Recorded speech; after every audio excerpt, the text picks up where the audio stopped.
I'm not against stealing mechanics because everyone learns from everybody else's game. I would be a hypocrite as someone who's cloned a lot of games in my life to do that. I've shamelessly done it.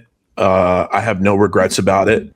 I'll do it again. Welcome back to Gamified 169. We're going to be breaking down some of the best news going on in the games industry and hopefully coming away with some new insights. Up first, he runs the Digital Collectors Club. He came up through Magic Eden and Soar Esports, and he has roughly 0 unpublished opinions. If there's a hot take, he's already given it to us. It's Knock. I already have an opinion coming later today that I am not prepared for, so good luck, gentlemen. Up next, he launched Disney's consumer electronics business, then ran worldwide games and digital for all of NBC Universal, but his most famous role was in disguise. For years, he ran Club Penguin as Spike Hike, a character millions of players adored. It's Mr. Chris Heatherly. Yo, I just want to point out, since we're not going to cover Xbox this week for the first time in months, that my girl Asha once again knocked it out of the park, announcing backward compatibility for old Xbox games on PC. Dude, there was like actually a newsletter for Xbox now, you know? There was like 4 more things about Xbox that we could have covered too, but I was like, I need a break. Up next, he built Wolves Co. and Kaizuna. Now he'll coach you how to make better agents. It's Mr. Peyton Okalani. Correct. You know, my last name is probably half the intro, so I love it. And up next, he founded the first real Roblox studio and stacked up more than 30 billion plays, which is to say he cracked the code on getting paid in the place your nephew disappears into for 6 hours a day. Then he handed off the CEO seat to go fund the next wave of Roblox games. It is Mr. Joe Ferenc. Hey, thanks for having me. I've got about 200 unread Discord chats right now from potential Roblox, current and potential Roblox colleagues. So I'm deep in it, and it's great. Good luck sorting through those. I'm sure at least one of them is worth your time. At least one, for sure. Probably about that, right? Yeah. They're all worth my time. They're all worth my time, but only one of them may be a commercial opportunity. There you go. That's a good way of putting it. And of course, he was at Twitch back whenever you still had to explain what the fuck Twitch was, and now he's building Mako.ai to be betting the house on AI creators. It is Mr. Tony Valkersel. Hello. Thanks for having us, guys. Excited to be here. Us, like I'm more than one of us, more than one of me here, but me and see in your microphone. Harvey the Rabbit. Yeah, that rotating seat. We're just gonna have different variations of Tony subbing in. And this man runs business development at OpenSea, which means while everyone else argues about whether you actually own your digital stuff, he's cutting the deals. It's Mr. Oliver Maroney. Thanks for having me back. Excited to be here. It's good to have you, buddy. And up first, topic number 1, MindsEye. Meltdown. The studio Build a Rocket Boy in Edinburgh launched last year as one of the worst reviewed games of the year. MindsEye got a 37 on Metacritic with extreme bugs like melting faces, floating NPCs, impassable objects, and instantly became a meme. Then came the layoffs, over 400 people across 3 different rounds. And instead of owning it, the co-CEO claims the entire thing was organized as corporate espionage and sabotage. And it says it was a €1 million smear campaign by a rival that he plans to name via a new in-game mission. They made new headlines this past month with fired staff still reeling. The studio flew some of MindsEye's few remaining fans to Scotland to put them into hotels and had them play test new features while workers protested outside the building in the same day. Panel, what's the word for this? Should they be lauded for, finally trying to do something right for the fans, or is this absolutely egregious on the other side? Peyton, going to you first. Stupidity. Paranoia. Greed. Desperate. Typical. Misunderstood. Oh, I like that one. All right, Tony, going to you first.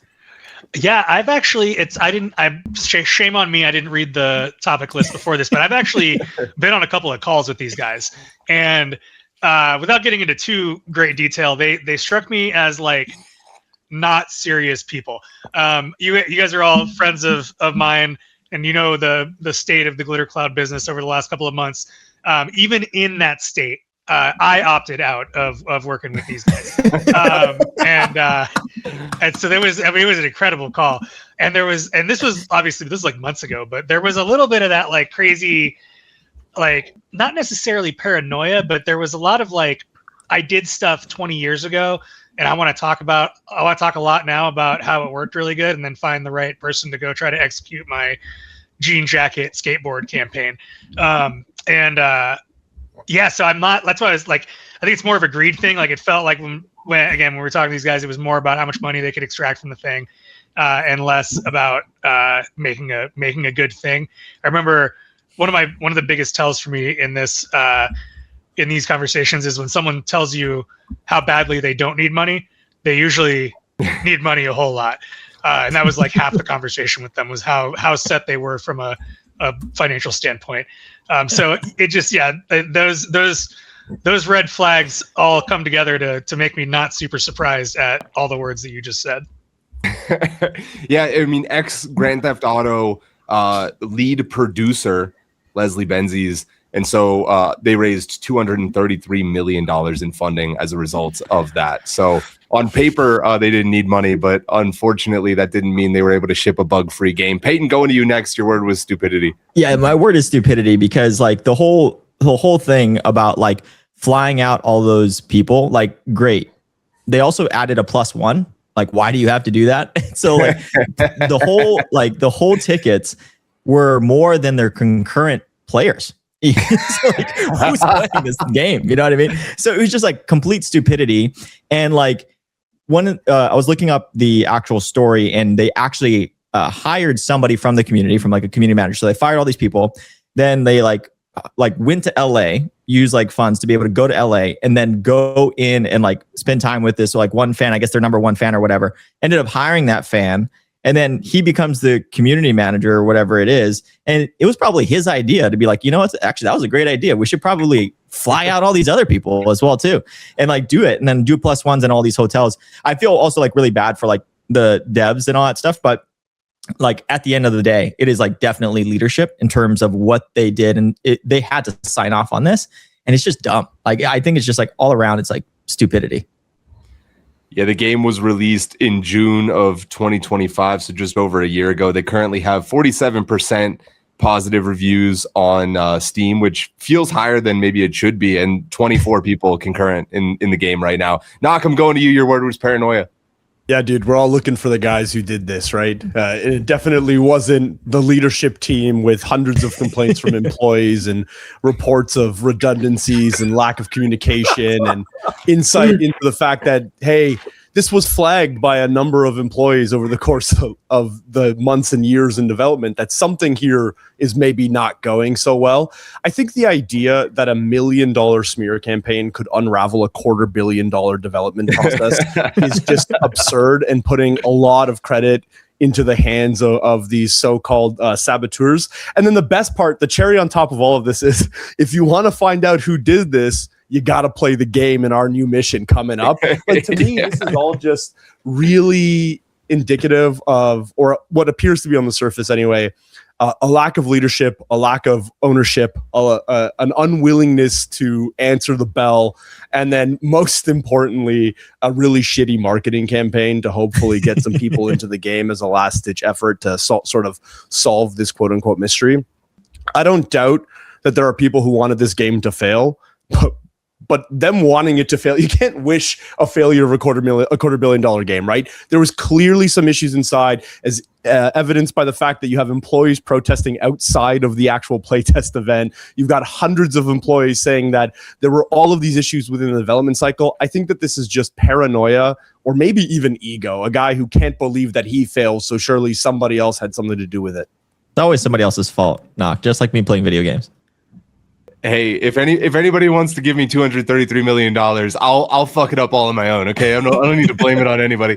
Chris, I'm going to you. What are the odds that we're all reading this wrong, and it turns out that this really was a smear campaign, and those bugs didn't exist, and you know this would have been a great launch if not for the $1 million spent in anti-PR?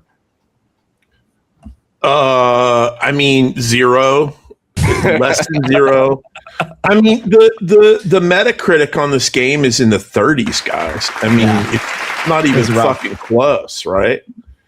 I mean, I mean, what's wild is you look at this guy's background, the GTA guy, and he's like, you know, worked on every GTA from Grand Theft Auto 3 forward to he was a producer on all the GTAs.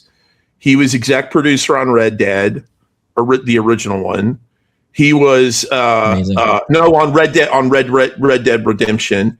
He was executive producer on LA Noire. He was executive producer on Max Payne 3.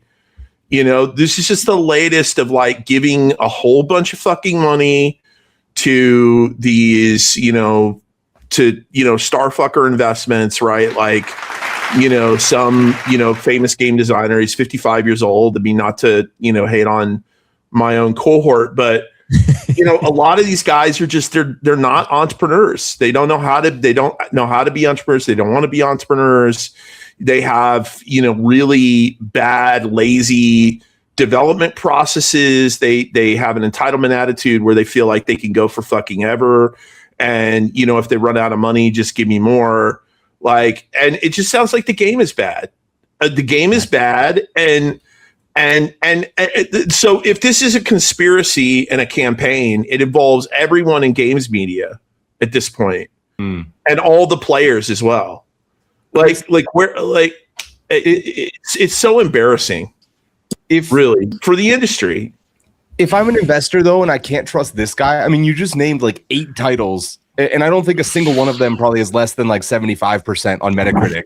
If I can't trust this guy that was EP on all of them, or lead producer, whatever, on all of them to make a 9th good game, like who the fuck can I trust to give money to? Like that seems crazy. Dude, who's made 9 exactly. good anythings though, right? The opposite side of this, who has made 9 good anythings ever in history? Christopher Nolan. Christopher Nolan. Pixar. Yeah. I got to jump in on this one. I was flashing. So I think that this. Oh, never mind. Joe hasn't talked yet. No, I feel like an asshole. Never mind. Nah, it's all good. It's all good. Listening to you guys is just as fun as talking, but fine. Let me jump in for a sec. Okay, first of all, I have a good story. I got a good story for everybody. First of all, look at this game. Look at the green screen here. It looks fantastic, doesn't it? Doesn't it look good? It looks pretty darn good, right? It's not, obviously. And I think that I worked very closely actually with Build a Rocket Boy at one point over the last few years when I was CEO of GameFam. And yeah, so I was and much earlier than Tony met them. I started working with them, probably back in like 22 or 23. One of the biggest mistakes I made as the CEO of GameFam was trying to spread us into new platforms that may pop off. And we can get into a long discussion about the venture mindset and how it is so unproductive for creating, the ultimate success in many ways. But also, and that was why we were doing it, right? Because we were supposed to be everywhere. We were a UGC company. We couldn't just be a Roblox company. Another story for another day. Here's the story for today. I met Leslie. I met his team. I thought Leslie was a very impressive person. I think the guy practically walks on water. He lives in a mansion in the Hollywood Hills, which he had us over to, where he has an entire home office built out for his staff to work in when he's in Los Angeles, probably versus his other residents in Edinburgh. He's also an incredibly handsome 55-year-old man. Guy's got like movie star looks, basically. So I think he's a pretty impressive fellow when you meet him, I'll say. Very articulate and a great pitch guy. He really gets you sold in on the vision. What went wrong here? Okay, obviously all the blame game and the conspiracy theories is sad to see.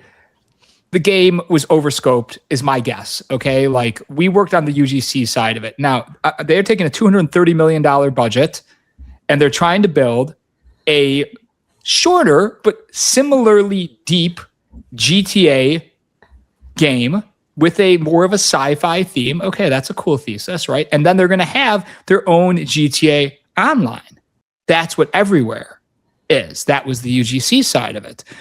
Now, they're trying to do this with $230 million on a, 2, 3, 4 year timeline. I think it was just overly ambitious because if you look at Leslie's former employers, they are taking 10 years to build a single player campaign with $2 billion is what I've heard. I've heard $1 billion. I've heard $2 billion. I've heard $4 billion. Let's call it somewhere between $1 and $4 billion budget. Okay, so he's working on half the timeline with at most a quarter of the budget with double the scope because GTA 6 isn't launching with online. So that is what I think went wrong here. But I do think the blame game, the conspiracy stuff, it doesn't seem realistic. It's the best they could do, the best story they could tell. Real quick, Joe, what would you have cut out of this game to make it realistic? So I'm Leslie. I raised $233 million, which is nothing to shake a stick at. What part of the vision needed to be cut out? All of the online stuff, and then I could have just made a good version of the single player game that is something along those lines. Yeah, the online stuff, the UGC stuff, the create your own game, the Roblox metaverse style, no code building. It's just a huge distraction.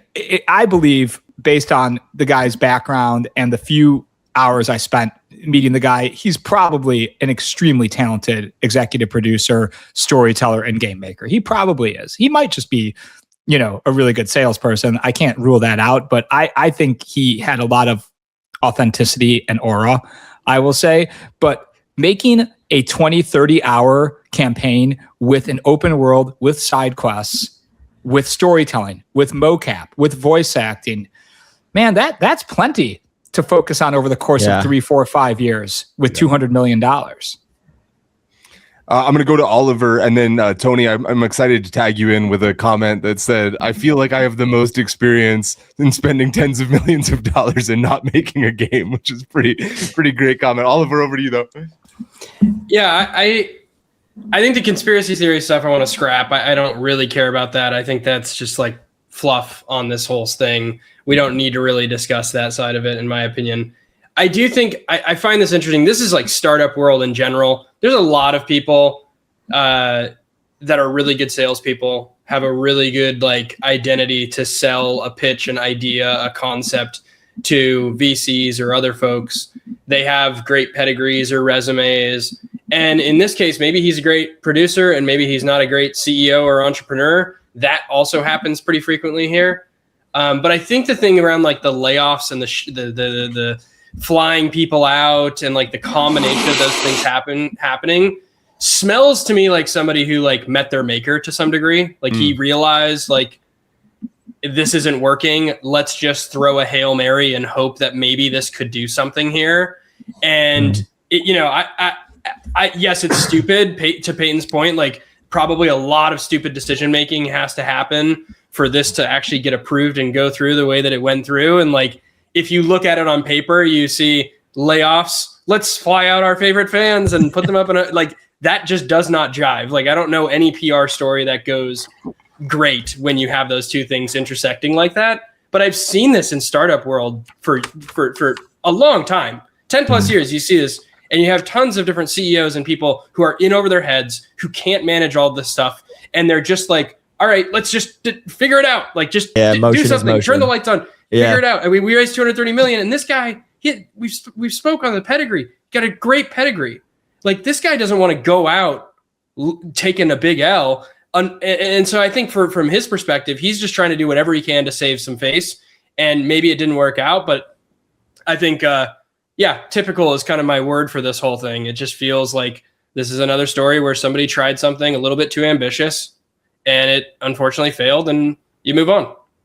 Okay, but you made a game that sucked. I get it, but dude, $230 million is so much fucking money, or whatever you guys said the number. Like, it's so much money.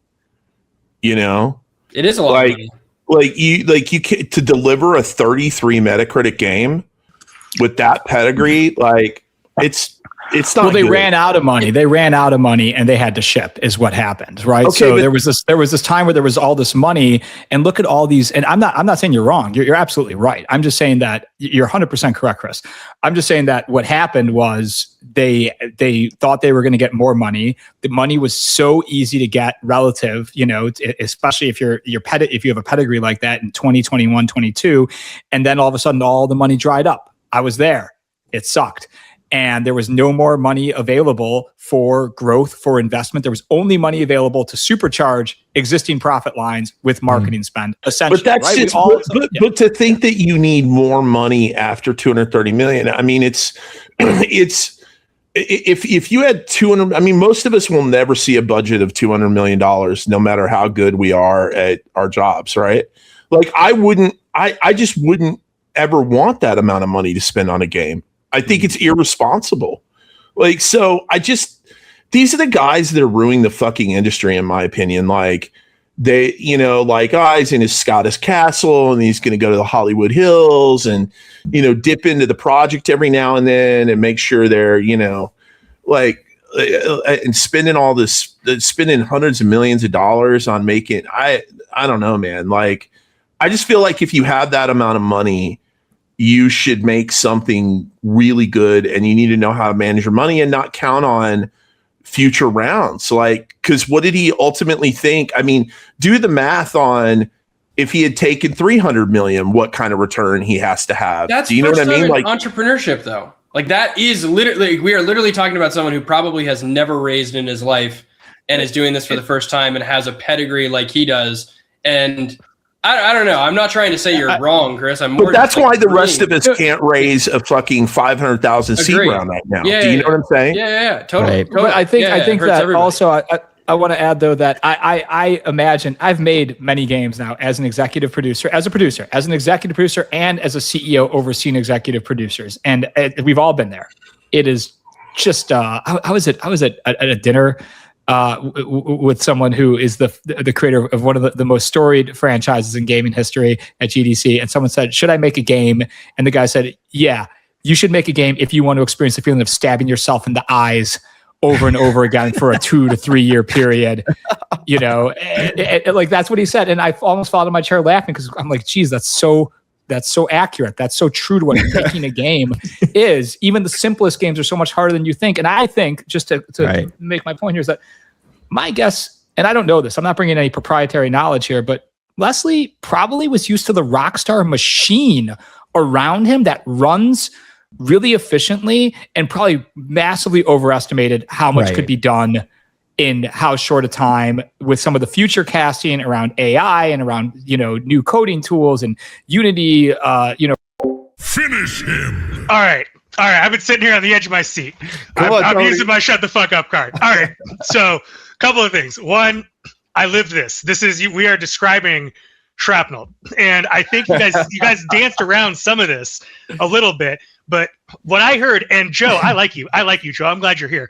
But I think that the reason this happens is because incredibly successful, talented people like Joe tell people like Leslie that they walk on fucking water. And you cannot sit on this podcast. No, he doesn't. Joe doesn't do that. No. He just did it 30 seconds ago on this podcast. Roll it back. I wouldn't tell him that. No, Joe's not a glazer. It seems like he walks on water. But what I'm saying, tell him that to his face. Yeah, I know. But that's what. But like, listen, what I'm saying is like the level of criticism on like spent $200 million and didn't make a video game versus like this guy's done a lot of good shit. Like, my point is the thing you just said, Joe, is exactly right. We've all worked with really talented people who would not have built the thing that they built without the people around them, right? Like anything I've built for sure, because I've only built things at Amazon, and that is super true of any big company, especially Rockstar. They're so regimented. Like, the Housers are still involved in shit, right? Like, they're so regimented, and so it doesn't surprise me that someone who came up in that and did really well in that has no concept of cost control. LA Noire is like a case study. Beautiful game, by the way. Spending too much money on a game. Like, there are literal case studies about how LA Noire was way too expensive relative to what they made, right? And so I look at that and I'm like, we all said the same thing too. Like, all these rich people can't wait to give their money to these guys that haven't, that have only worked at giant companies and shipped giant things with giant budgets. And then they get there and like we saw with my last company, they just fly it right into the sun through a combination of ego and mismanagement, right? Like, it's really hard to tell someone who, again, Joe, I'm just picking on you because you said it, who has the respect of someone like Joe. Like, I'm an asshole. Someone, Jamie King or Lindsay or whatever his name, Leslie, watches this thing, and they're like, who's that fucking asshole with the beard? He's never made anything. But Joe, you're like a legit dude in the industry, right? And so I think that's how that misbalance of investment happens, is because the people with the money, Joe, you're one of the people with the money, they see those people as like a safer bet than the people who are just like, making something that they had, like they think is going to be really fun. And I think that is like, I'm going to do one. I'm going to stop. I'm going to end it here. The example that I always use is Shrapnel and the Sigma abilities. We all stood around a table and we watched 50 influencers jump up and down, give each other high fives, fucking have a blast, blowing themselves across the map. And our executive producer, who is now the executive producer for one of the most popular horror games in the world that is still played right now by lots and lots of people, saw that and said, we have to rip that out immediately. We are. And where was all this dick sucking when I had my startup? That's what I want to know. No, because you put no one was sucking my dick. That's all I'm saying is like you can have really talented people who. And I kind of think I'm the big deal. You know, maybe I'm not. Chris, we need a retrospective on the Blizzard and Riot founder cohorts, because those, you know, I know people are trying hard. I'm not here to knock on anybody, but all you had to do was work at Riot. You could have been like an associate producer or like a third tier down designer on one feature on League, and you could go out and raise $5 million or $20 million maybe. How many decks have you seen with people did in Web3, Joe? Like they literally were a janitor at Riot or Activision and raised $5 million. I'll be a janitor at SpaceX. Yes. You see those pitch decks? Those pitch decks with Riot plastered all over it. They're nice. Riot executives, Riot producers, 100%. Riot this, Riot that. And all the LinkedIn, it says Riot. So everywhere. I think there's another episode to be done here on a retrospective on that cohort and on the decision-making process around professional investors, which is why I am so happy to be on Roblox, where I can work very successfully out of my own pockets and not need to work with investors unless it makes strategic sense to work with investors, because the decision-making is all about, it's like a high school popularity contest, right? It's not about merit. It's not about even real resume bullet points all the time. It's just about a simple and quick decision. And I think Leslie was overfunded and overscoped. As smart and talented as he may or may not be, he was certainly overfunded and overscoped. Yeah, great way to put it. Peyton, I know you've been dying to get in. Yeah, I just so I've, worked for Tony. I've also quit on Tony. And then Tony said, please, you're one of the only other people that are actually saying the things that I want to say as well. Cause I joined Tony for a little bit, and Tony was also a little bit like, oh, Peyton's a little fiery in terms of some of those boardrooms. But I'll say that I've also worked at companies that have really big names, right? Like in terms of names that have raised, like Mark Otero, Krista Wolf, Tony, in that type of pedigree, because that's who I was attracted to from founders. And I think the one you were attracted to Krista Wolf. Yes, Chris. Yeah, dude, do you see Chris, dude? Bro, freaking looks good for his age. Anyways, I'm bottom panel right here, I guess is glazing a little bit. But in terms of the one thing that I also saw in leadership there was the being used to spending a level of money that EA and all of those people do. And not just that, they also hire people that like to do that, right? So that was the big issue, especially whenever these were startups, they were so used to the culture in which that they came from, that these guys are ex-EA, ex-Take-Two, ex-Activision Blizzard, ex-Riot, and they were spending like they were still at that company. Joe brought up a good point. And that was the thing, was a trailer. One of the people that made he was great in terms of that. He made a trailer, and he literally spent he was at EA for Star Wars, and just made a huge trailer that was paid way too much for it, and that was a lot of money, that just was down the drain. Not including that all of those people are 6-figure type of salaries, and are just used to that. So that's also where all the money goes, But the whole point here is that they've never actually done the CEO role, right? Most 100%. Of these people know their role. So they're just applying what they did at these giant companies and saying, well, I spent $5 million on Star Wars, so why wouldn't I do $5 million here? Who cares? It's the same thing. And that's what I'm saying, though. Same results, because these people are they're hiring. They're also their colleagues, and their colleagues are expensive, and that's the thing that's really expensive. They didn't have any type of thought process of going overseas or any of that. And then when they did go overseas, it was even more expensive. It was to Sweden, houses that had different types of things, man. It was just crazy. But the level of spend there was crazy on all of them. Knock, I saw you light up. I'm going to give you the last word, then we got to move on. But this has been a banger, boys. Yeah, I think like at the core of all of this though is the funding game has changed, right? If you're looking at a guy like Chris or you're looking at a guy like Peyton, and Chris is raising at 40 and Peyton's raising at 10, you do the math in your head. What's more likely to happen? Does Chris double the net worth of his company, or does Peyton see an 8x? And even if you think Peyton can do that, you're going to see a more likely scenario play out in Chris because of all the things that he's done in the past. And I think that when you extrapolate that to a scale of raising $230 million, all you need is a doubling or a tripling of that net worth, and you're going to make a lot more money than you would have ever betting on a first-time founder raising at a $5 to $10 million valuation.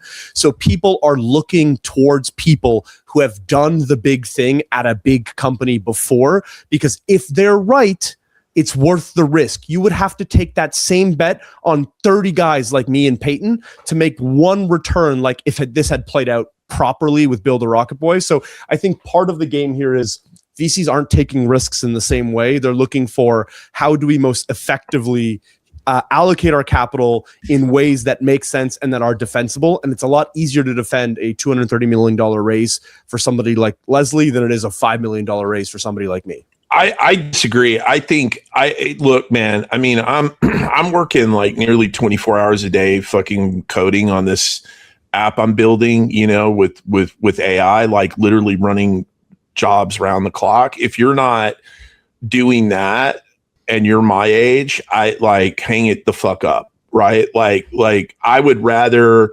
invest in young people who that's not how most VCs think. Most VCs think I better not spend $10 million. And what's their DPI been? Like VCs, they're corporate employees, guys. Yeah, they're corporate employees. They work for their bosses who work for the LPs, and it's all about how do you justify the investment, exactly what I'm saying, right? Yeah. It's really easy to justify investing in Leslie. It's really easy to justify that to your bosses. That no one's going to get fired. But I pulled the returns on these guys. No one's going to get fired for investing in Leslie. That's what it comes down Right. to. Yeah.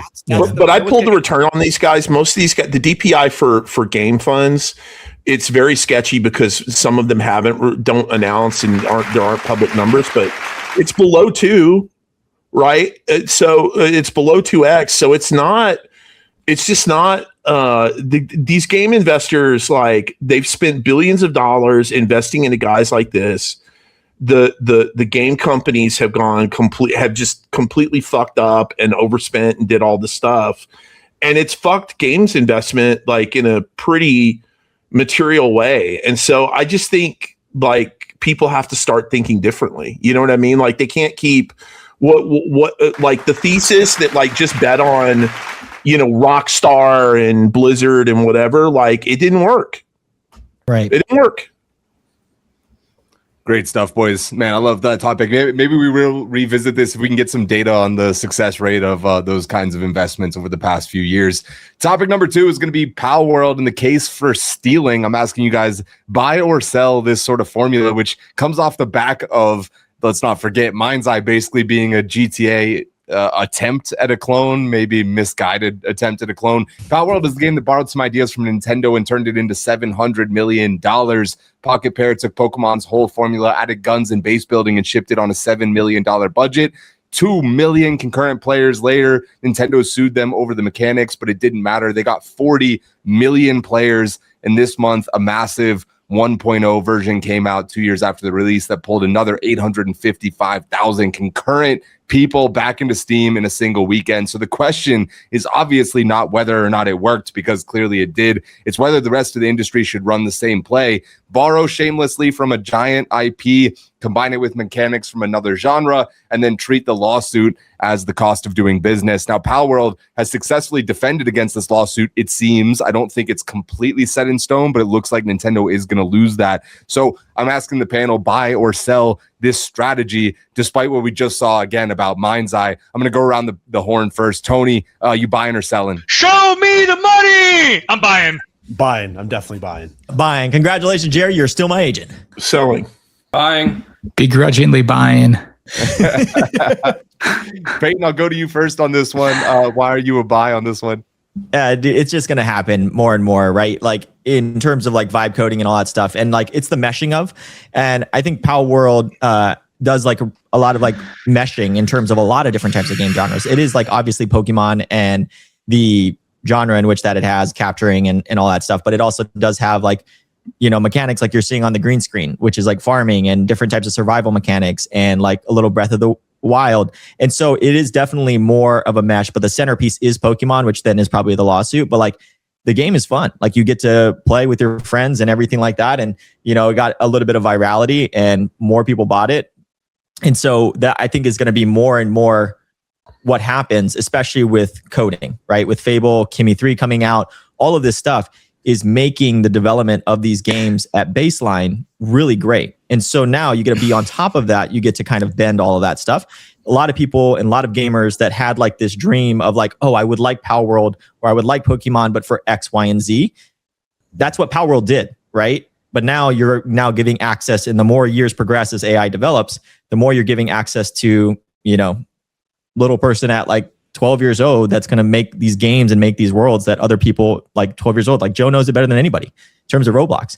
Like these kids are making games for kids, right? And it's amazing what they can do. And they're bending a lot of things that they're playing growing up. And so I think it's just a buy.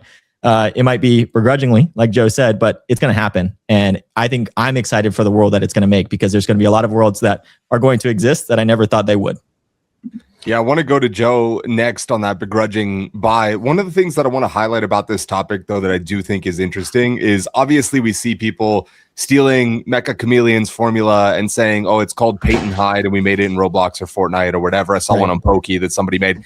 With that being said, though, this is obviously slightly different, where it's still a $7 million budget and they really, in a sort of innovative way, combined two really successful genres with survival and creature collecting in a way that a lot of Pokemon ripoffs that we see is still like you have the 4 things that you can do in the bottom right, and there's like the exact formula with slightly different creatures, and it's basically like the 27th iteration of the Pokemon that we know. This is innovative in at least a few different ways, even if they did steal part of the formula. So Joe, how do you think about, I guess, maybe the higher quality versions of these versus like the rush to market with paint and hide versus Mecha Chameleon that you crap out in 3 days?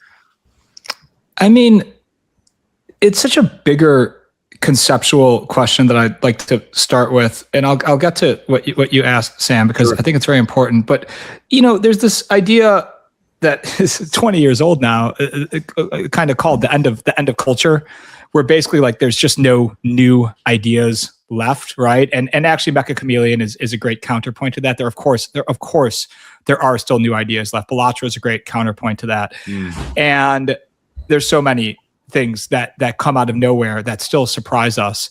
But overall, it is hard to create something that has authentic franchise level resonance out of nowhere these days.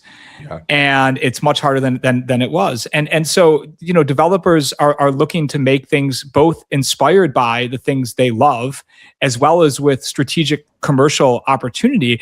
And I think that in this case, my belief actually is that Nintendo hasn't, correct me if I'm wrong, Nintendo hasn't pursued a copyright claim here. They've pursued some kind of patent claim, if I'm not mistaken. Right. I believe it was there's a reason on throwing a ball at a thing and capturing it or something. It was like a fringe element of the game, Yeah, look, there's a game called Evomon on Roblox right now with 20,000 concurrents playing it, that at its peak last week had 80,000 concurrents, and these games don't seem to be able to live long-term on Roblox, but that's a different story. I think that they made a very strategic choice. They made a smart choice. Nintendo would have never licensed them the IP. They did change the IP just enough to the point where even Nintendo, after reviewing this with, you would think, some really expensive lawyers, said, hey, we're not going to pursue them for copyright. We're going to attack them somewhere else. So it's not what attracts me as a creator to do, but it is the business I'm in on Roblox to some extent, is the knockoff business. And this is a really good knockoff. And for that, I respect it. Yeah. Knock was flashing to get in. And then Chris, I do want to hear from you because you're a sell on this one, which is interesting. Go ahead, Knock. They also didn't lose, and it's not a knockoff. This went to court. Nintendo did not win this claim. So the whole concept that this was stealing mechanics, or it was too close, or it was a poor knockoff on Pokemon, is just false, right? It's been upheld in court that Nintendo did not win their injunction. They have a final decision on this in November. Palworld just launched this brand new version of the game with this big release. Obviously, they're not scared that something is going to happen come that ruling in November here. So, yeah, we can talk about whether or not they were inspired by mechanics here, but it has gone to court. It has been found that they are different and unique enough for this to be their own standalone experience. Nintendo has also lost a lot of these other types of injunctions against people who have remotely come close to the idea of infringing on patents that exist within Nintendo. They're not the first monster collector. They're not the first person to use capture as the method to recruiting monsters into your team. There's a reason why they lose these types of lawsuits. They have to do it to defend it. And I think realistically what probably happened here was they were pissed off that this game was being, colloquially marketed as Pokemon with guns. And they probably didn't like that being such a big thing in headlines. Marketing-wise, but I think long term here, what we're seeing is this is an iteration on a couple of core mechanics brought together in a way that does not exist in any other title. And I think that is what gaming is. Basically every single version, even something like Mecha Chameleon that we're praising here, is just prop hunt. The only difference is you paint the prop, right? I think that these are not things that are being stolen, but I think iteration is an important part of art and culture. And I think that you can continue to iterate on games. And in the case of Palworld, it went to court, and the court seemed to agree with that theory as well. Yeah, let's tag in Chris. Chris, you were the only sell on this idea of basically stealing mechanics, but recognizing you might also get into legal trouble in there. I'm interested to hear from you, and then I'm going to Oliver. Well, I'm not against stealing mechanics because everyone learns from everybody else's game. There's only a handful of base mechanics, right? So I would be a hypocrite as someone who's cloned a lot of games in my life to do that. I've shamelessly done it. I have no regrets about it. I'll do it again. But cloning, it just doesn't work. Cloning works in like new markets. It works on Roblox to a certain extent because, something comes out on Steam and someone goes, oh, this is the hot new thing that people are looking at on TikTok or Twitch or whatever. I'm going to knock it off and put it, and they'll have a minute with it, right? But building that into a long-term success is much harder. And I think the reason that ultimately Palworld succeeds is because it's a good game. There for every Palworld, there's a graveyard full of Pokemon clones that didn't make it. I'm interested, Joe, so I posted something about a Catch a Brain Rot is coming out on Roblox. It's out. And it's out, and you were down on it. Why were you down on it? So two reasons, and Catch a Brain Rot, for context, is a nearly pixel perfect Pokemon console quality game, but featuring the brain rot characters instead of Pokemon. And and to your point, I just want to say it's true. I mean, every video game has stolen from some other product in some way. I think it's partly about intent, and to me, this game clearly meant to evoke Pokemon itself, but they did it legally, and good for them.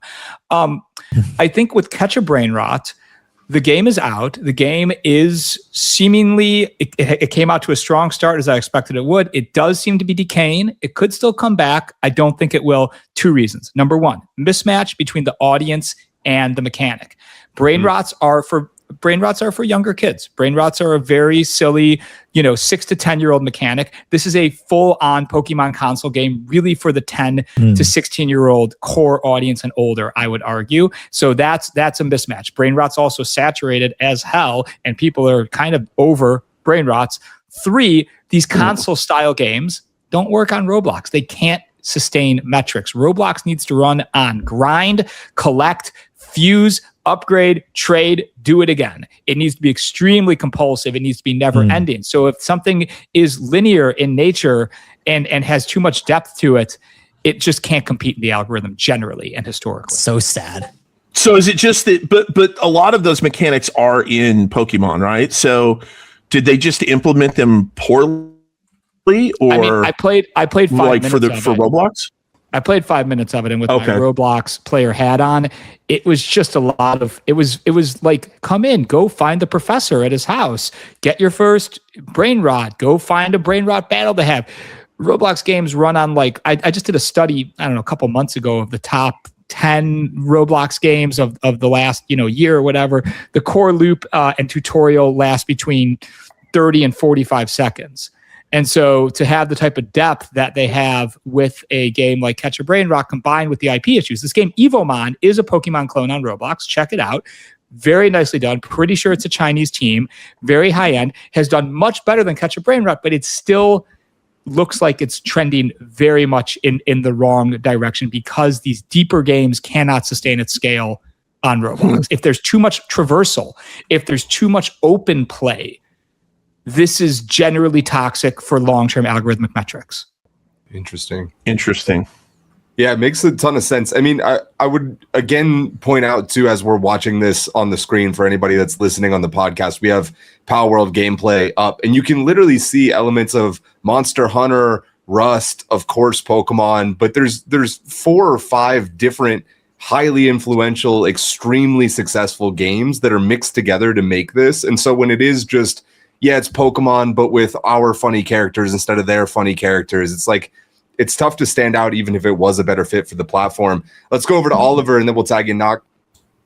Yeah, I was a buy on this. I mean, look, it is I think like genre bending isn't really the right word, but it does kind of like, it goes through a few different genres of games, and it's not necessarily like one-to-one of Pokemon or one-to-one of some of the other games that you referenced there.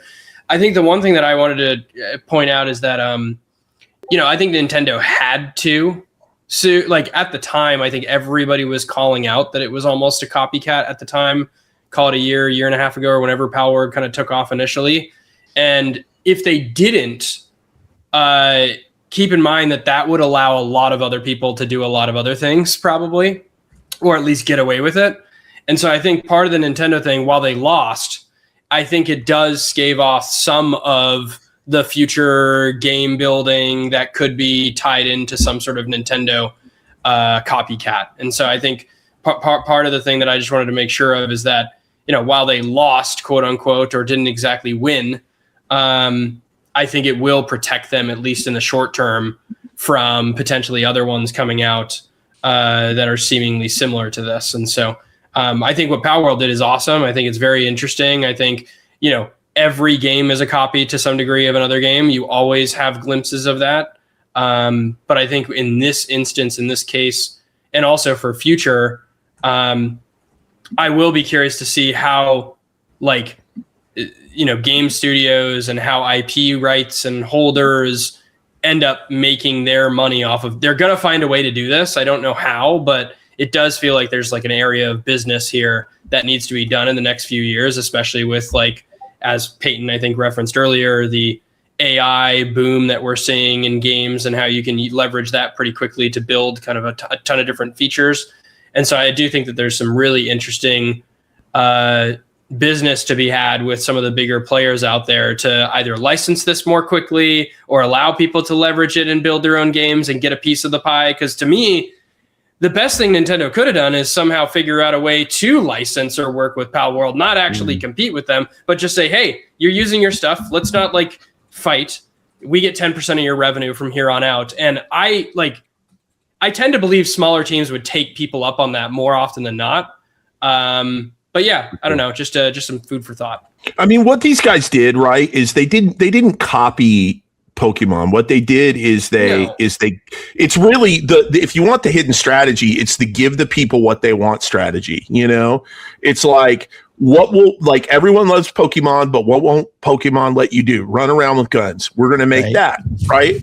That's probably the better approach than I'm going to take something accessible, because yes, AI will help you make a game faster or cheaper or whatever, but people are still only going to play if it's fun. So it's got to have craft. And no one is going to play your game because it's AI, right? If it has some cool AI feature that makes Pokemon better, that might be interesting. Right. But just cloning, I think a lot of people will try cloning and some of it will work, but But I really counsel people not to go so far down that road because generally it doesn't work. I'm excited to tag in Knock and Tony, and I have a question for the panel. If anybody has a good answer for this, just keep it in your back pocket and give it to me whenever the time is right. But I'm curious if you guys see any other genres that are like obvious to you that could be doing this. Pokemon with guns. What sticks out to you as like, damn, nobody's done this? Because to Chris's point, the Pokemon company will not. However, somebody else could. Knock, I'm going to you then, Tony. Yeah, I think the big takeaway here, and I think Oliver was sort of touching on this a little bit, but there are two ways to win a legal battle, and it's in court, which Nintendo did not, and it's outside of court via settlement. And Nintendo does a lot of the latter. They, to Oliver's point, sue basically anybody on any angle that they can, and they're a bigger company with very expensive lawyers, and they're willing to take out drawn out battles to defend their IP. So you do see a lot of settlements. They did this with Copel not too long ago. I think this was within the last 5 or 6 years where they settled outside of court. The lawsuit here was about flying the bird, which you're seeing right now on screen. Mount. This mechanism here, as well as the aiming mechanism, as well as the ball to release, not the ball to capture, right? So they found any little wedge in, they hoped that they could bully Palworld around, and it didn't work out the way that they wanted it to work. But the reason why Nintendo did it this way was it can act as a deterrent. Even if they knew that they were going to lose this suit, most teams cannot survive a multi-year legal fight against Nintendo. And that's the reason why they do this, to protect their IP. So I think one of the things to walk away from this is there are plenty of games that do get sued all the time by Nintendo, and Nintendo doesn't necessarily win or get an injunction like they tried to do here with Palworld, but a lot of the times they'll settle outside of court or give in to some of those deals that Oliver just kind of alluded to here a little bit. You asked what game model. Pokemon actually tried to do this, but it never really took off. I think merge tactics games with Pokemon, an evolution would be so fucking cool. If you gave me a merge tactic taking the starter line all the way up and you could evolve them, I think that sort of gameplay would be awesome. They alluded to it. Yeah, dude, they alluded to it and then they never really dove any deeper. But I think that that's a missed opportunity. People spending all day long just trying to merge into a Charizard absolutely would fucking work, and I want to see it happen. Hold on, dear Claude. Somebody just give me the transcript for this episode. Yeah, you just have to hold your voice transcription. You're good to go. Tony, going to you, bud. I'm a buy on this for all the reasons that everyone said. I actually got excited when Joe was talking about the evolution of Roblox and the audience there. But I think that in a lot of ways, Palworld was like crossplay, right? Like crossplay wasn't a thing until it was, because Rocket League and a couple other games just decided it was going to be a thing, right? Pokemon with guns, right, wasn't a thing until Palworld just like decided it was going to be a thing. And I think that I just think we're going to see more of that, right? Like the world's getting smaller, the library of things that have existed is getting larger. And we're just going to see more and more of this because nothing's unique and things are becoming less unique every day. In terms of games or genres that I think are ripe for this kind of copycat or disruption, I think there's two. It's like a two-way opportunity between Roblox and the not Roblox, whatever you want to call it, community or gameplay type, and the opposite. So I think like non-Roblox experiences, I think could benefit greatly from understanding that the thing that make Roblox experiences addictive and cater to that audience is some of the stuff Joe was talking about, like quick onboarding, 30 seconds get into the game, no real objective to the game, right? Like a lot of just social interaction without hard objectives. I think that a lot of that doesn't exist in modern non-Roblox gaming. And when it does, we see a lot of backlash to it. Like with, what was that jukebox or the song game where you like just walk back left, you just walk left to right. Everyone got really upset about it in the indie game space for like a month because the feedback was, this isn't a game, there's no gameplay here, there's no objective. But this is gonna bother me now. Give me 1 second. Indie game. Is it like 10 years old? Mixtape. No, it came out earlier this year.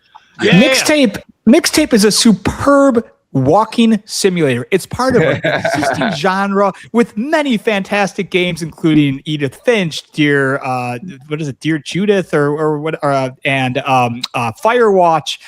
I mean, the the flub over Mixtape is outrageous. That thing is a fantastic example of exactly what it's meant to be. I will stand up for that game all day. By the way, I hugely creative product. Yeah. I agree, and that was actually my example. Is like, I think that we need more of that, and I think if you look at the parallels there, like Mixtape is what I was just talking about when it comes to Roblox. There is no like point to Mixtape. It's just a beautiful experience. You get to go do some shit, right? And that to me speaks much more like a Brookhaven in Roblox, where you're not, again, you're going to classes, but you don't really have to.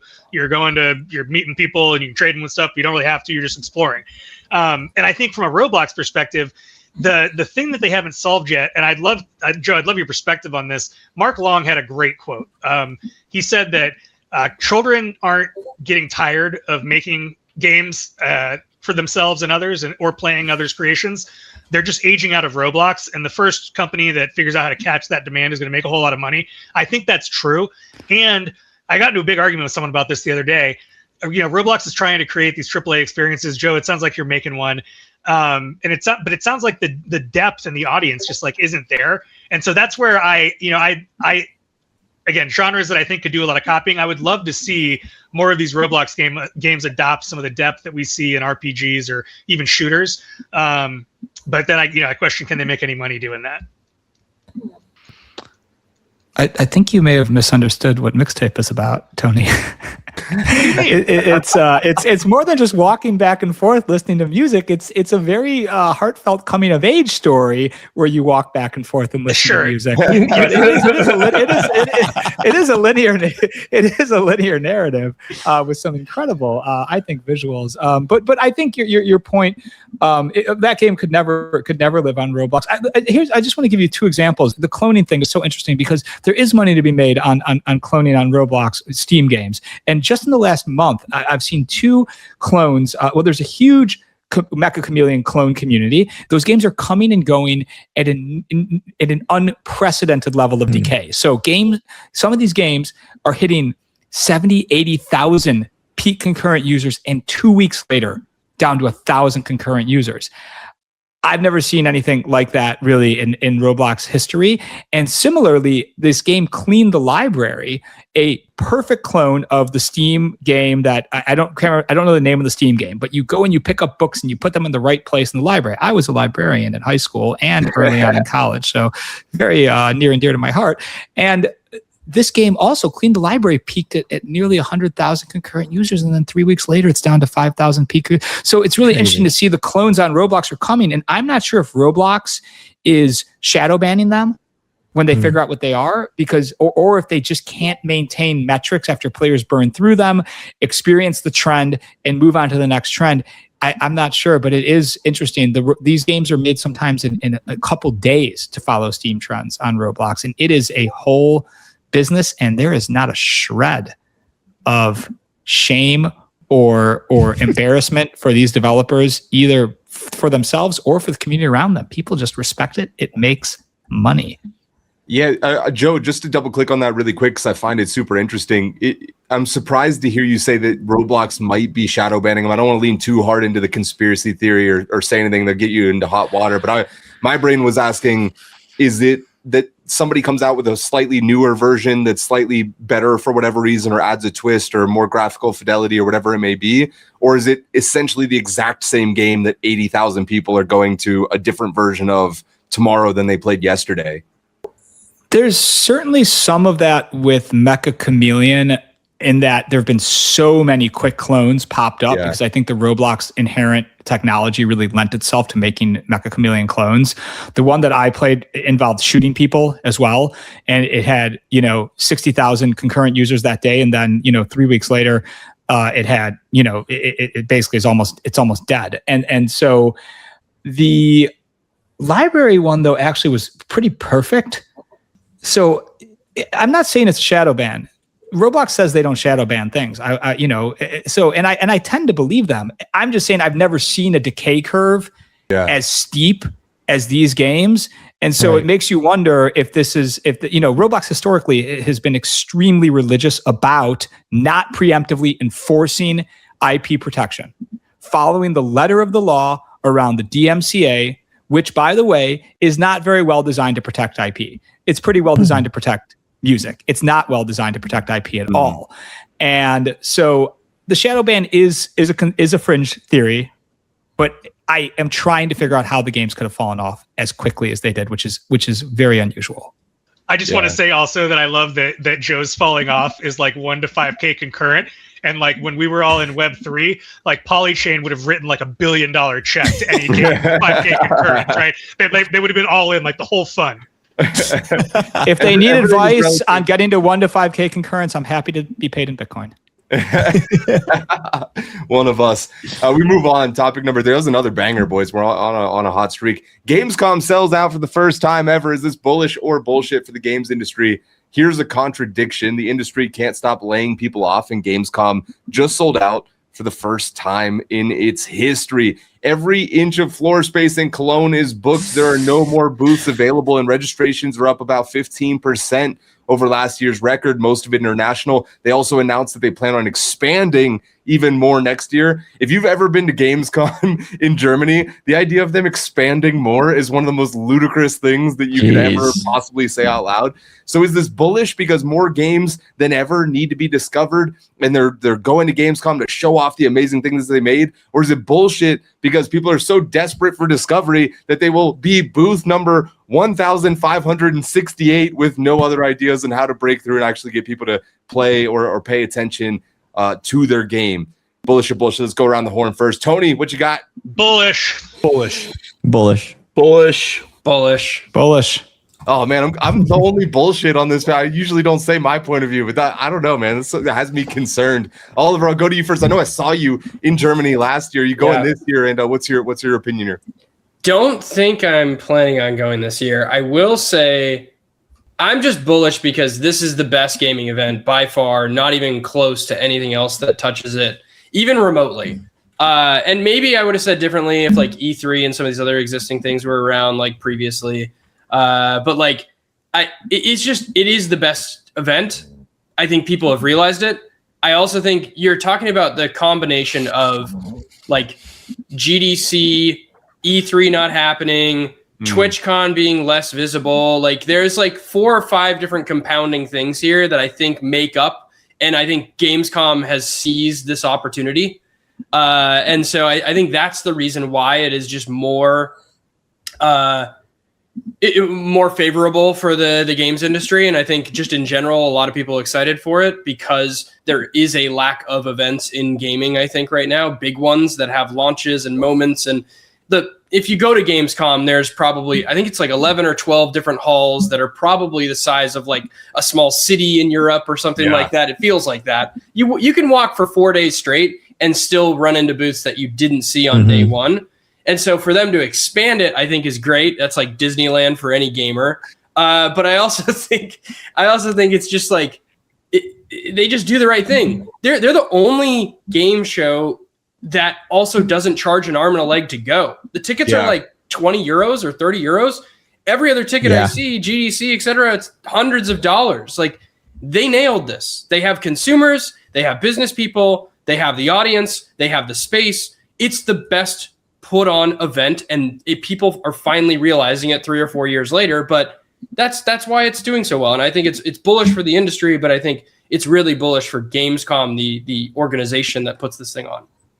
Yeah, GDC tripling their prices while doing absolutely nothing to make the conference more valuable in any way, shape, or form. It's one of the worse. most expensive things I've experienced in a while. Tony, you've spent plenty of marketing budgets. I'm curious your take here. And also one anecdotal piece of evidence that I want to provide to my bullshit theory here. I have never had anybody come up to me and say, we were successful because we went to that conference and had a booth, and the response to our booth was so incredible that just like it was wildfire, from there. I never in my life. And so what are people supposed to be getting out of this that's so transformational that I should be booth number 1500? So that's a great question. I don't believe in booths. I think that booths are bullshit. I think that booths are the way that these things like sustain themselves. And if you have more money than Finish him. Oliver, you somehow muted yourself in the same. Hold on. I don't believe in booths. Okay. Let me hold on, Tony. Okay, I don't believe in booths. Has anyone here had a size of booth like Xbox had at Gamescom? Anyone here like actually designed it, moved through it, saw the CTA, saw the traffic, saw the train? I haven't either. I'm not saying that I have, but I am saying that if we don't, I think we are being like extremely harsh on like booths don't do anything here, because if they didn't do anything.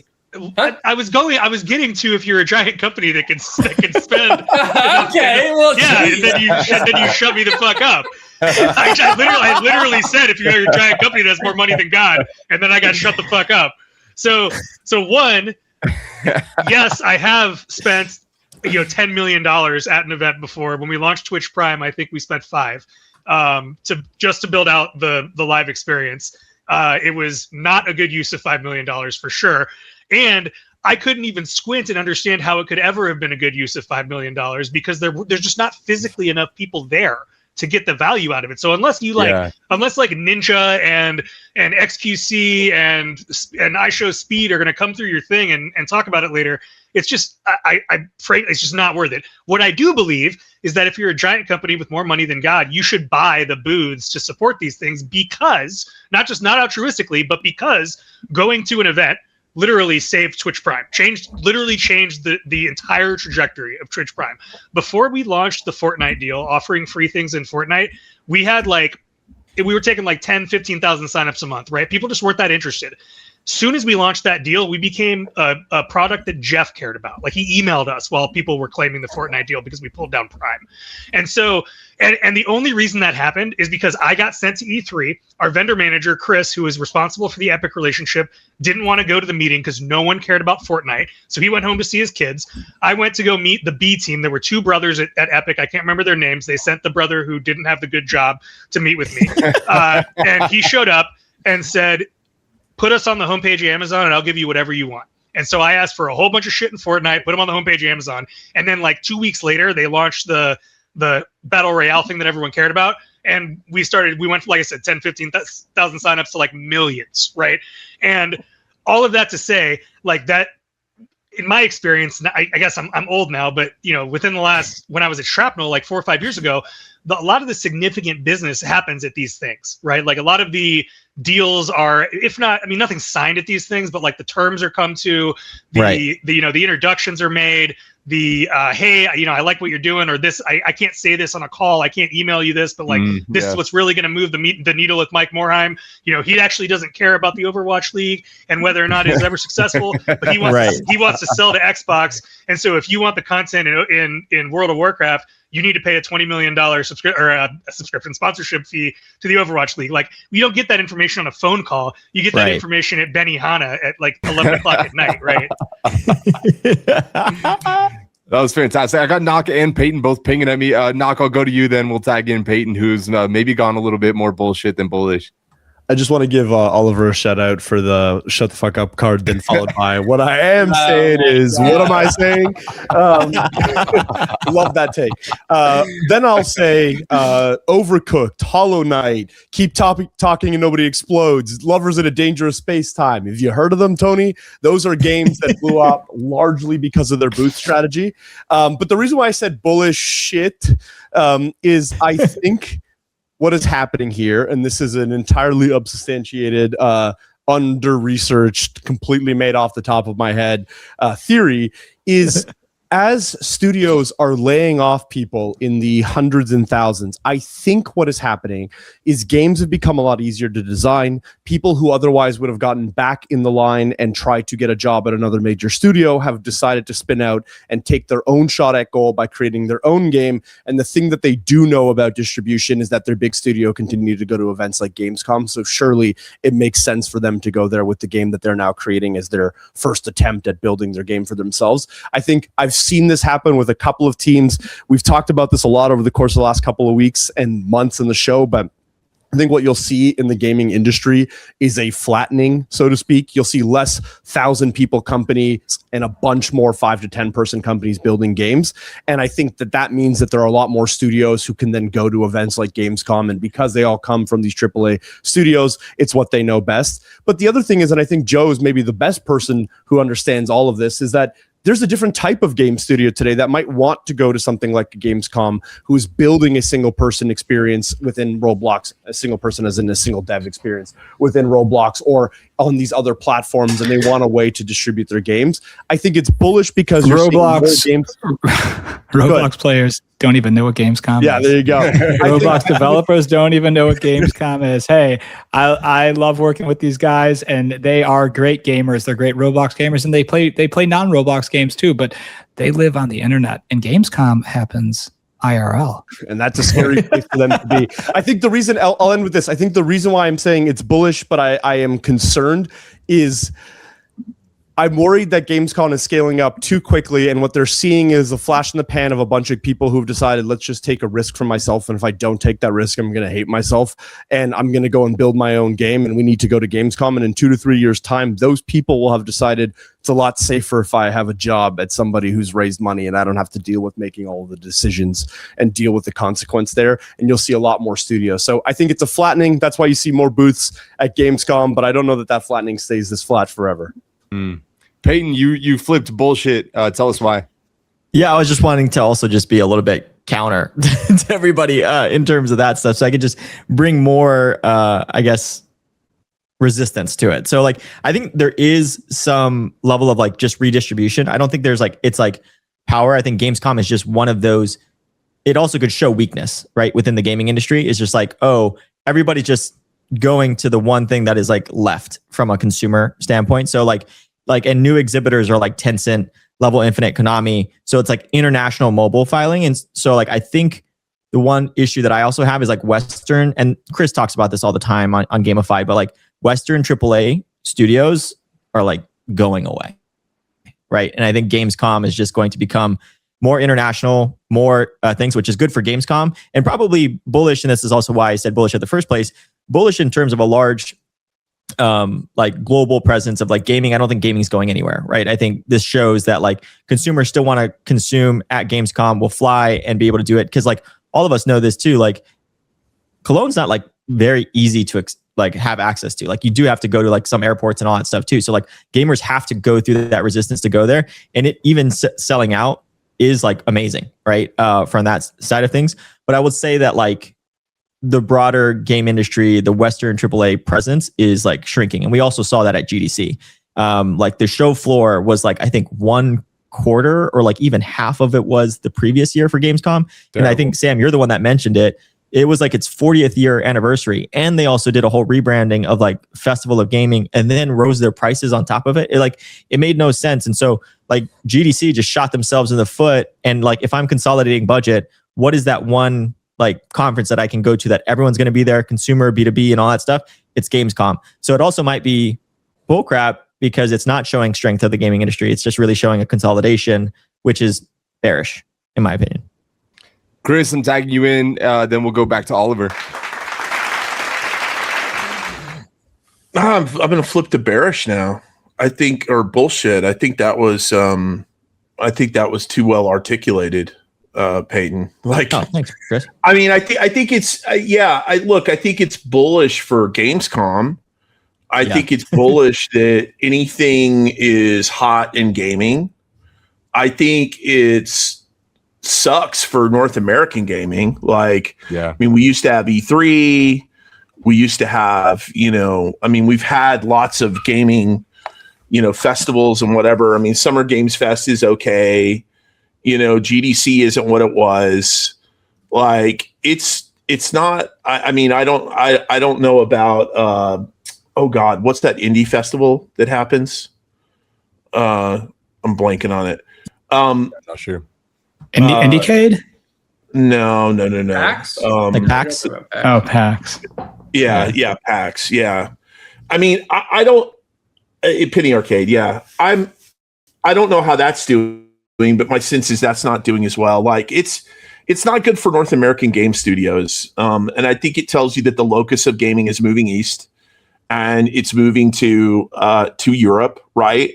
A lot of the bigger AAA companies that are still standing, doing okay are in Europe or Eastern Europe, or moving to China. So in Asia. So it just makes sense that the central point there, or where everybody can kind of meet, is in Europe.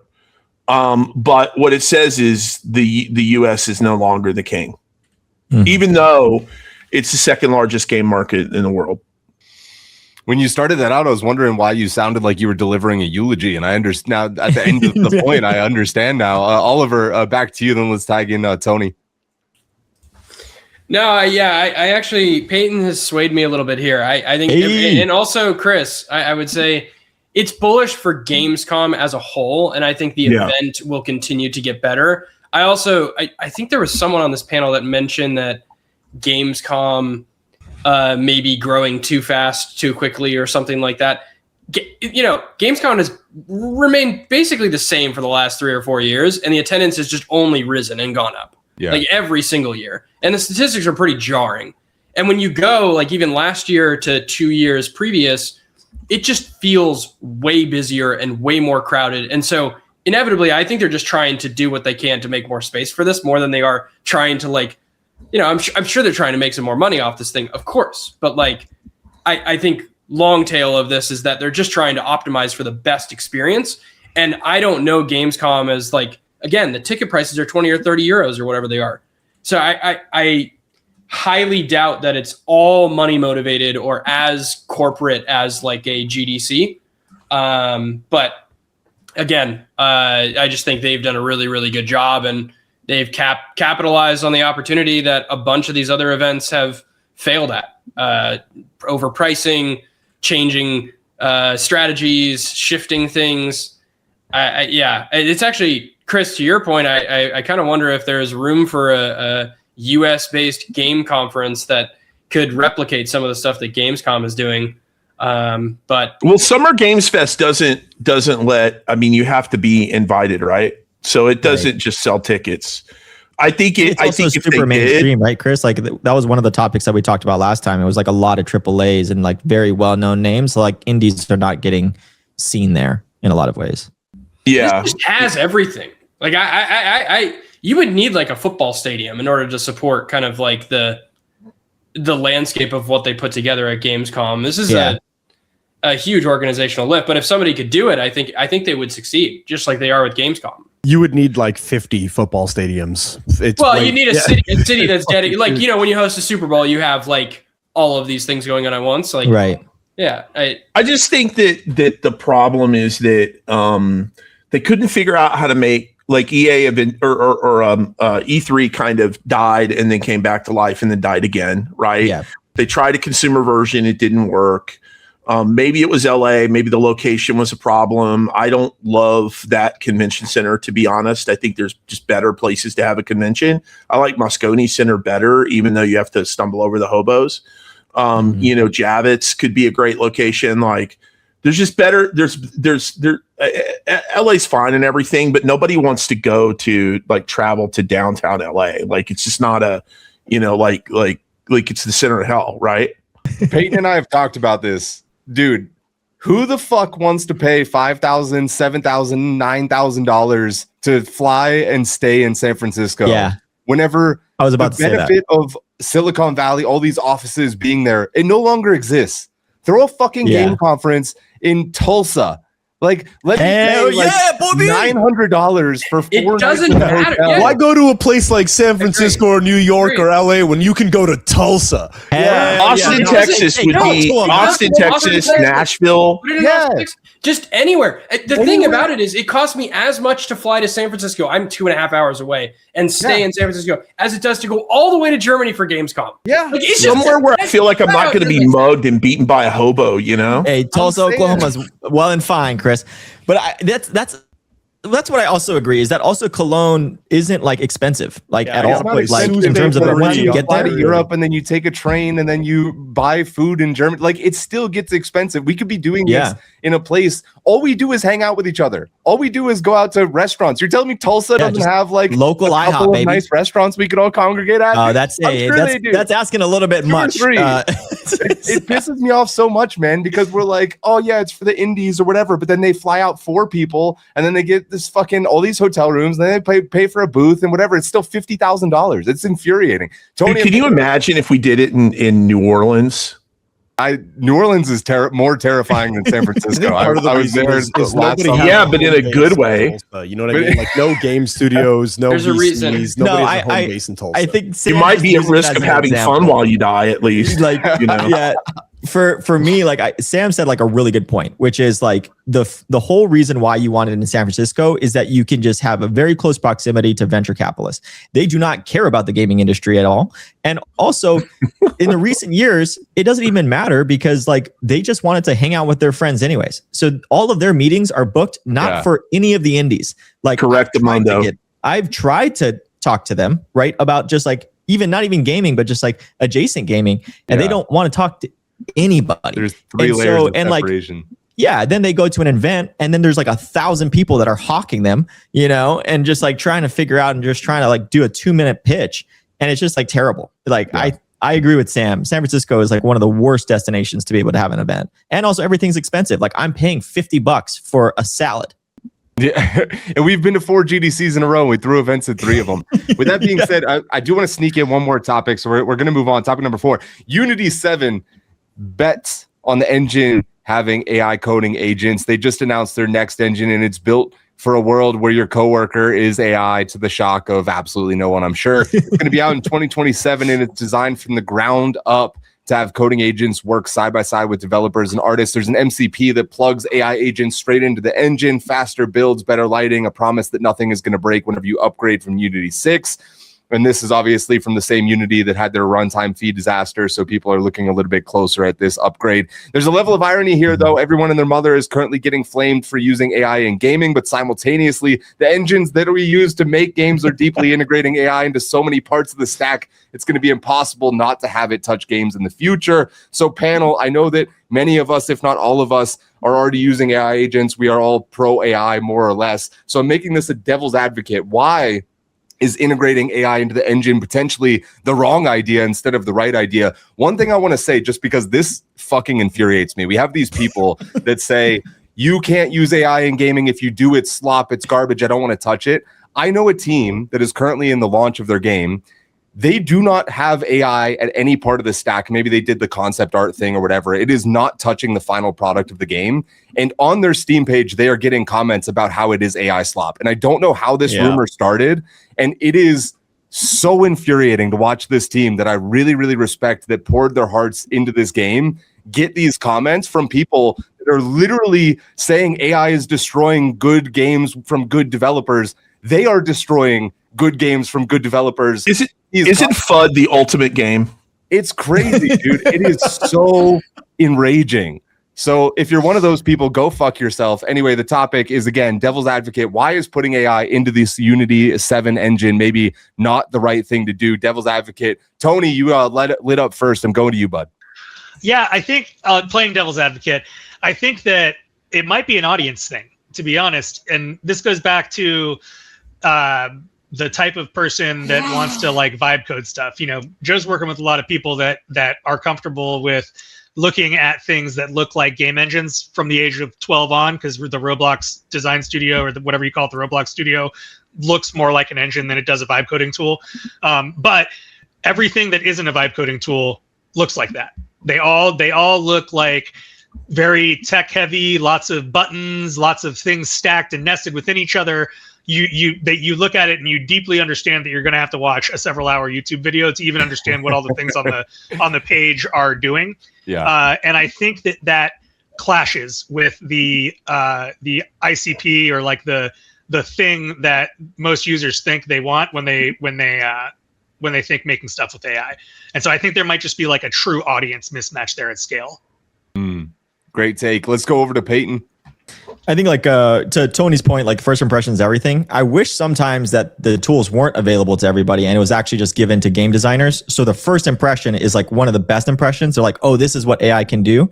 But all of us know from crypto, the easiest distance to cover is the most scammiest, right? So on that side of things, it's like, oh, I'm going to rush a job because I have this amazing AI, be able to put out slop, and then that is now what the first impression is, as well as the brand. Luckily, though, we have like ARC raters that is like pretty much like, hey, we use AI and we are not ashamed, right? And so people actually have like a very good example of like, hey, this is actually somebody that's not ashamed of AI, but does that. But like the Divinity guys, like they got so much backlash that they backed. I'm just like, no, you should not be doing that, you know. And those guys are the ones using it now, probably behind the scenes. And so like, I just wish that like the first impression was better. And I think like with Unity and all that stuff coming out, and this is me playing devil's advocate, I like very much believe that they're doing the right thing. But I think I wish they probably rolled it out to play devil's advocate. They rolled it out to just game designers that are going to like do well with it instead of like having it accessible for everybody. And then we just see like 50,000 copies in a matter of like 5 minutes. Knock, tell me why this is a terrible idea for Unity to be integrating at the engine level here. I really tried for you, Sam, and I can only come up with a single reason. I was trying to not. And I'm gonna call it the M dash effect. I am somebody who wrote a ton and used M dashes in all my language dating back to 10, 15 years ago. As soon as I could type on a computer, I would use them.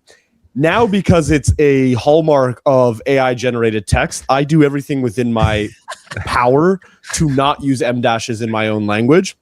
I can see something similar happening here with Unity, in which a bunch of really sloppy, shitty titles get released via Unity. Unity becomes associated with the slop engine, and people are adverse to using it simply because a game developed in Unity is now associated with AI slop. Right. That's the big risk here. And to Peyton's point, I actually do think that, you know, gating usage, at least early on, or handcrafting a couple of teams to demonstrate capabilities is probably an important thing for this landing on the right foot and showing consumers that, you know, these games aren't all AI slop. But to your point, certain types of artwork that gets done quick, or updates that happen fast, the human behavior and mind has just been trained to automatically assume AI has to be a part of this if it looks that way. And I think that there's a real risk that Unity accidentally labels themselves as the AI slop engine. That is the only devil's advocate I can argue. I also think it's largely fucking stupid, and this is a net positive in every other scenario. Right. I think that's a great take. And one of the things I didn't think about is I don't have a big enough vocabulary to use a better word for this, but the insamification of everything, right? Like, everybody who uses ChatGPT to write a blog post, it kind of looks the same. And so maybe there is a risk if this is an engine level LLM, like we're at the point where it's going to make 50% of all these games not just be shitty, but also look almost identical or have key pieces of them that are the same because of the M dash effect, which I really like.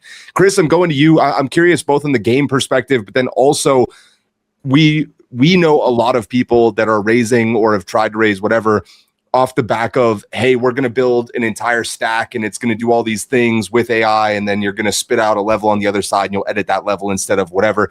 Do you think that this is going to destroy all of those business models overnight now that Unity and I assume other engines are looking at doing this at the engine level instead? And what's your devil's advocate for why this might not be a good thing for Unity as well? I obviously am very fond of it. By the way, I like the term insamification. I think it's sort of not inshitification. It's just the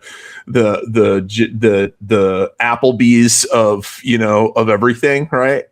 I think that I think adding the multiplayer to the tool, adding the agentic Copilot functionality, and adding the CLI, the command line interface, those are all really huge, right? They're very transformative for the platform. The real question is, you got to build some stuff in it and see how well you can build stuff with it, right? You can build some pretty interesting shit in Claude and Cursor and Codex, and those are pretty good. Those are really exciting agentic development environments. Is Unity, so my FUD is all about, like, is it good enough? Is it far enough? Like, 27 is a long time away. It's like half a year away still, right? Mm-hmm. So, now the world will wait because everyone's kind of sitting on the fence about AI in the games industry. But Unity is not a fast moving organization. I actually think that the scope of Unity 7 is more impressive than I thought it would be. But I don't know that they are. I guess the biggest issue I have is like, are they a nimble enough organization, or are they going to get there to be able to keep up with the speed of AI tool development? Because the AI tools change completely. Like this week, the new hot thing is token routers, right? And like, if you're going to be in this space and you're going to be a stock that people want, that people are going to value, you need to have a token router like in Unity next week. If you're going to have it in the second half of like 2027, you're just too fucking late. So I think that's the biggest thing, is like they've got to speed up and they've got to be at par with other agentic development platforms and not just be like a shittier version. You asked me about what about other people who are trying to do this? Does it kill them? I don't know. It depends on if it's good. They have way better tools that people know how to use, and way more studios using them. They also have really expensive licenses, and so and that are prohibitive. So, I think 3JS still looks very attractive for a lot of developers with Claude Code or Codex or something like that.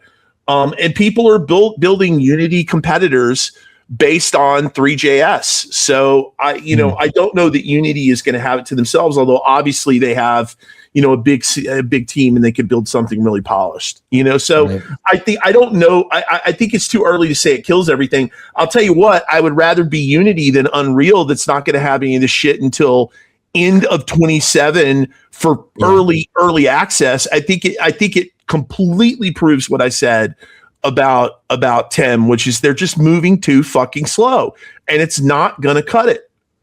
Yeah, it's kind of crazy to put that timeline out there. Like, how do you even know it's going to take you an entire year and a half to make this thing, given the speed that the technology is advancing? Joe, you just ask your engineers, and they tell you how long things are going to take, and they're always right. They're always right. That's the best part, is how they're always right. This was such an interesting thought experiment, because I really was struggling, but then I came up with something that is plausible as to why this isn't good. Because asking why you shouldn't use AI to write code is like asking why you shouldn't use a word processor to write a document. I mean, it's just the next step of technology for using letters and words in a lot of ways. But what if it sucks? And it actually is worse than writing code by hand? Because I use Claude, as I know we all do, for so many things. I use Gemini for some things. I use ChatGPT currently for nothing, but I'm open to going back if they get their product to parity. But sometimes I'm using Claude and I'm like, I know this would have been faster just to do it on my own, faster and better. But now I already started on Claude, and my brain is starting to atrophy from reactive versus proactive work at this stage, right, of AI usage. So I stick with Claude. But I think this is the biggest risk, is what if it sucks? And what if you can't actually get stuff done and you actually end up burning cycles trying to use AI instead of increasing your productivity? And that actually is a legitimate risk, probably. I think it's also like things, and all of us have done this too, like the branching, right? It's like, oh, the idea fairy comes a lot faster with AI. And so like the scope creep is probably 10 times worse with AI and agents, and you're putting together 7 things whenever you should have just been working on one thing. And like, I think Claude, if you did focus and had the discipline to be able to like really refine that one thing using Claude and not go on all these branches, you would have been a lot better state than you would have if you, actually I want to fork like this 6 times to see what else I can build on top of it. Peyton, just think of how sick MindsEye would have been if they had Claude to just keep suggesting more ideas. Just give me 250 million, dude. All of our dreams will come true, Sam.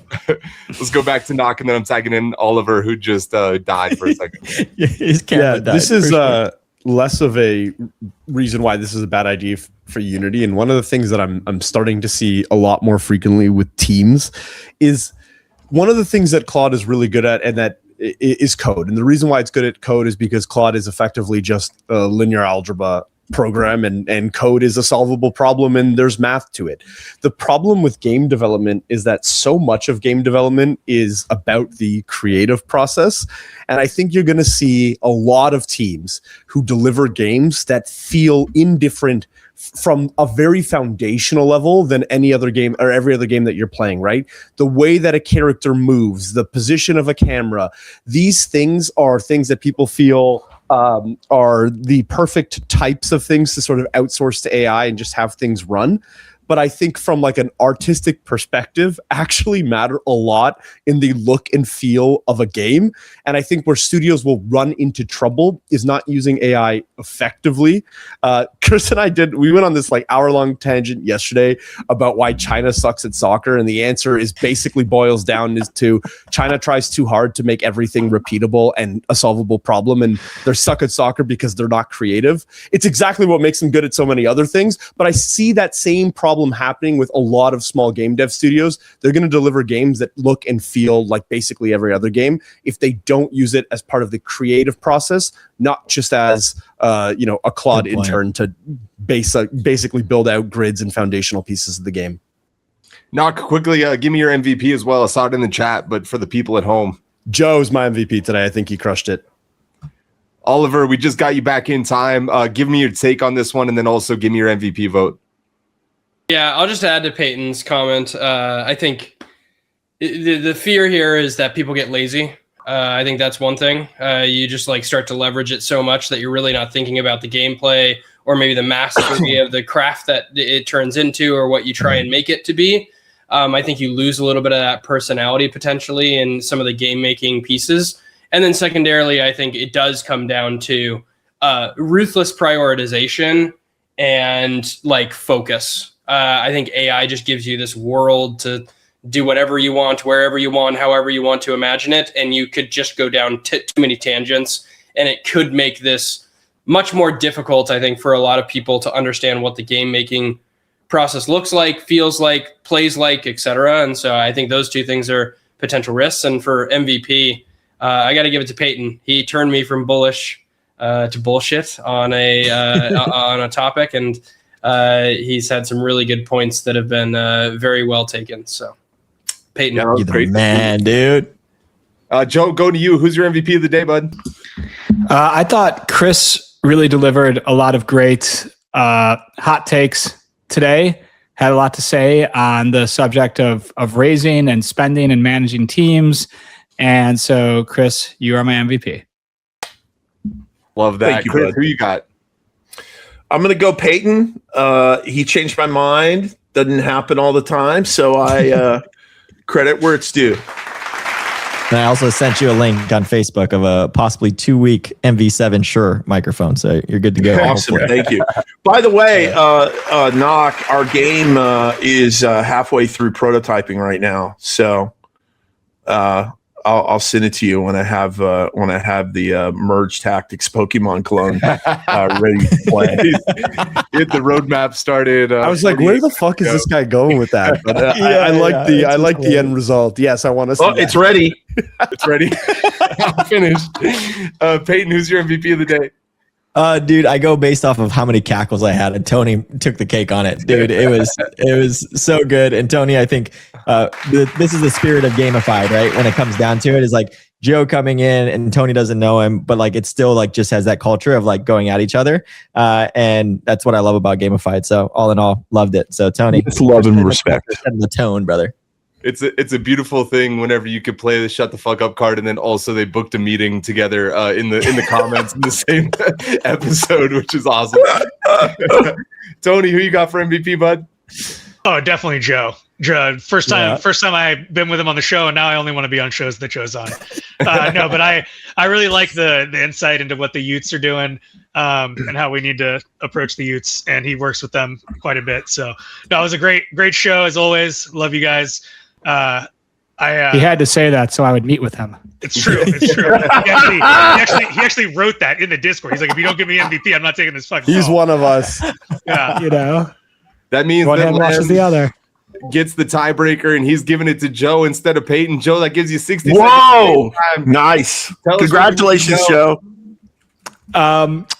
All right. Well, I just became the part owner of a Roblox game called My Ultimate Brain Rot. It's got 800 people playing it right now.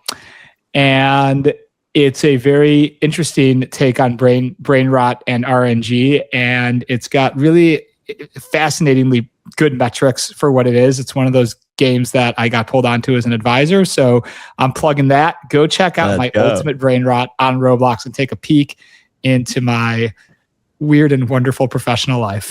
Nice. What's the metric that you saw that you were so excited about, Joe? Is it retention, or what's the thing? Yeah, the metrics that you want to see in a top Roblox game, in a game that has potential to gain algorithm real estate, is all about engagement metrics, right? So this game had shockingly good engagement metrics, not like next steal a brain rot engagement metrics. I've seen those as well. I've seen games like that. I've seen the metrics on Steal a Brain Rot when it was coming up. It's not like that, but it's a great and fun little game, and it had far better metrics than you see on many new brain rot games that come out. So exciting to add to my portfolio. That's awesome, man. Congratulations. Great plug. Thank you. Amazing show, everybody. That's going to do it for today. I know we ran a little bit over time, but appreciate you guys. Only 4 topics, but holy crap, they were all bangers. We still had to rush through to get 4. So one of my favorite episodes in a long time. We'll see you guys for 170 next week. Ooh.